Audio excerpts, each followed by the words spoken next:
జయసూర్య గారు, స్థానిక పార్లమెంట్ సభ్యురాలు గౌరవనీయురాలు శ్రీమతి బైరెడ్డి శబరి గారు,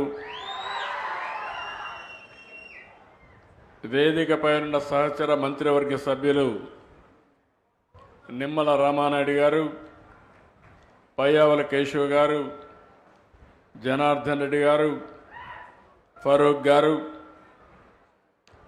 ప్రజాప్రతినిధులు, జిల్లా కలెక్టర్ గారు, గౌరవ శాసనసభ్యులు, నీటి వినియోగ సంఘాల సభ్యులు, చైర్మన్లు, రైతు సోదరి సోదరిమణులందరికీ పేరు పేరున మనస్ఫూర్తిగా నమస్కారాలు, అభినందనలు, శుభాభినందనలు.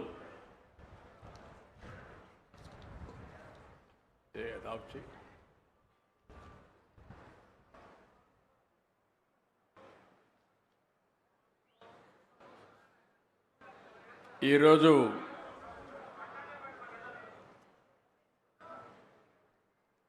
మరొకసారి ఈ కార్యక్రమానికి వచ్చిన మీ అందరికీ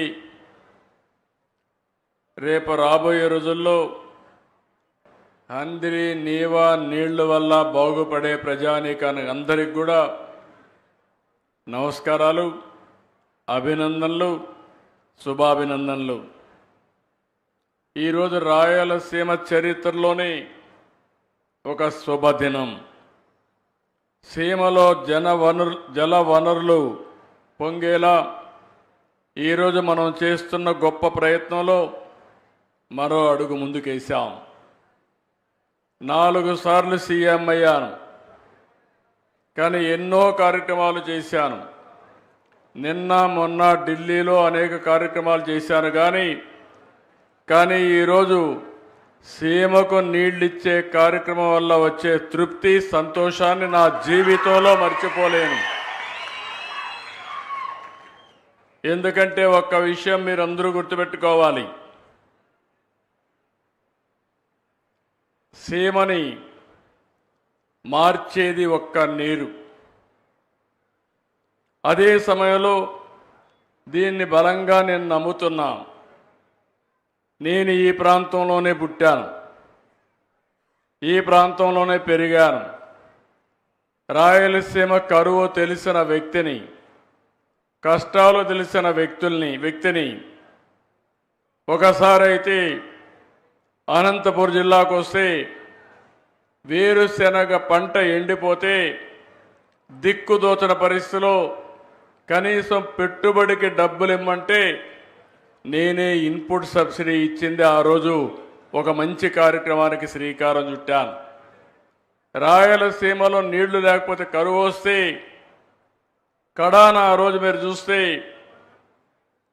పశువులకు గడ్డి కూడా వేసుకోలేక, అవి వదిలించుకోలేక బాధపడతా ఉంటే పశువులకు క్యాంపులు పెట్టి వేరే ప్రాంతాల నుంచి వ్యాగన్స్లో గడ్డి తీసుకొచ్చి ఆ పశువులను కాపాడిన పార్టీ తెలుగుదేశం పార్టీ. ఆ వ్యక్తిని నేనేనని మరొక్కసారి మీ అందరికీ తెలియజేస్తున్నా. ఒకప్పుడు రాయలసీమ రాళ్ల సీమగా మారిపోతుందని, ఎడారిగా మారిపోతుందని, దీన్ని ఎవ్వరూ కాపాడలేరని ఆ రోజు అందరం కూడా ఆలోచించే పరిస్థితికి వచ్చాం. నేను మొన్న కూడా 95లో కూడా చూశాను.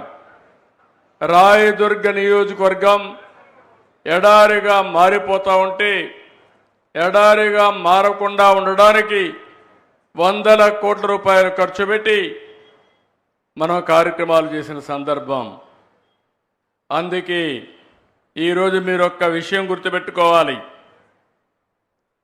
ఈ రాయలసీమ చరిత్ర తిరగ రాయగలుగుతామని ఆలోచించిన ఒకే ఒక వ్యక్తి నందమూరి